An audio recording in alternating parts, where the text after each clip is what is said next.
இந்த விஜய் சும்மா எதையும் சொல்ல மாட்டான். ஒன்னு சொன்னா அதை செய்யாம விட மாட்டான். அது மக்களுக்கு நல்லாவே தெரியும். நான் மறுபடியும் சொல்றேன், நம்ம அரசியலுக்கு வந்தது உங்களுக்கு நல்லது நல்லது நல்லது மட்டுமே செய்யறது தான். எங்களுக்கு வேற எந்த அஜெண்டாவும் கிடையாது. அதனாலதான் பாத்தீங்கன்னா கொள்கை எதிரி யாரு, அரசியல் எதிரி யாருன்னு திட்டவட்டமா சொல்லிட்டு அது வெளியே சொல்லிட்டு களத்துக்கு வந்திருக்கிறோம். நான் சும்மா மத்தவங்க மாதிரி அவங்கள மாதிரி எல்லாத்தையும் அடிச்சு விட்டுட்டு ஏமாத்துற வேலையெல்லாம் இங்க கிடையாது நம்ம கிட்ட. நான் மறுபடியும் சொல்றேன், நம்ம அரசியலுக்கு வந்தது உங்களுக்கு நல்லது நல்லது நல்லது மட்டுமே செய்யறது தான்.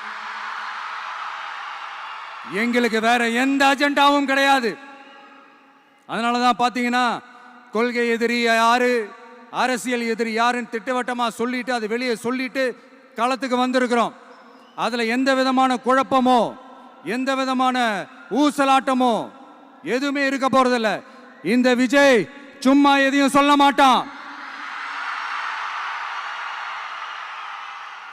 ஒன்னு சொன்னா அதை செய்யாம விட மாட்டான்.